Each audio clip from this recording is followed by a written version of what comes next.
My name is Francis George Onyango, a counselor psychologist and an addiction counselor. I'd like to continue from where I left.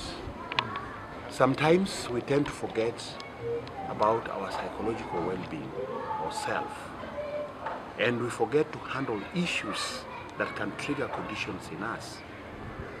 These conditions vary from one to the other, but sometimes they can be chronic issues like addiction. It's important that we know ourselves, we know our mental well-being. This will help us understand who we are. It will help us understand our triggers and our breaking points in life. In my experience in handling clients in addiction, I've come to realize that a lot of clients delay or postpone their issues unknowingly. Some of them do it knowingly by ignoring their warning signs, issues that can bring them down or cause other conditions. In this life that we are in, there are issues that disturb us, including stress as a major issue that can bring us down or cause some other issues in us. We call them concomitant illnesses that come along with other illnesses. Addiction, for instance, can be triggered by many factors, stress being one of them, and other related factors. In my experience in treatment, step 4, taking inventory of our character defects, will help us live in recovery. And living in recovery sometimes is determined by how much we work on our step 4 and do our amends. A lot of cases of relapse are actually contributed by not working on our character defects or trying to understand who we are. Self-awareness in this case is knowing our strengths, our weaknesses, our capabilities, and so forth and so forth. So it is important for us to understand who we are, know what can trigger what condition in us. When people come for counseling sometimes, we do a proper diagnosis, screen, and do a plan to be able to help an individual. In this plan, there are various methods that are used in trying to assist this client get back to the normal condition that he's supposed to live in. For instance, I'm a cognitive behavior therapist.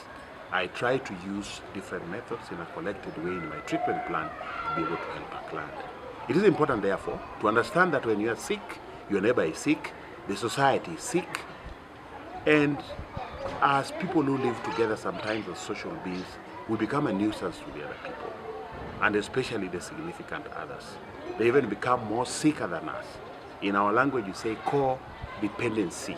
They stand in between our sickness and ourselves. So this worsens the condition.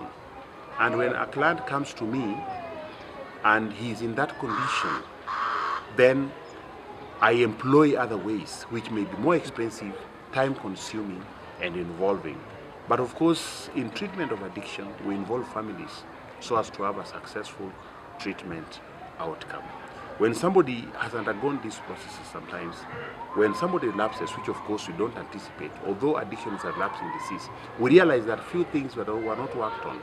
And so in rehabilitation centers, a client becomes more aware of him or herself, and so get to understand the character defects, the personalities, and be able to move on.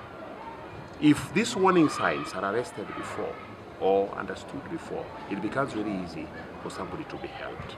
It is important to know ourselves right from the beginning, because there's what we call genetic predisposition, environmental factors, etc., even work-related issues that can bring us down sometimes. And so as counselors, we have the opportunity to help you after contracting or when you come to us for help. But it becomes difficult to know other factors that we may not have established because of various reasons. But it is important for all of us to know who we are, to be more aware of ourselves, so that it becomes very easy. In our country, Kenya, people tend to neglect or to ignore this profession. They don't want to sometimes come out and speak about a condition because of culture-related issues, religion, education, etc.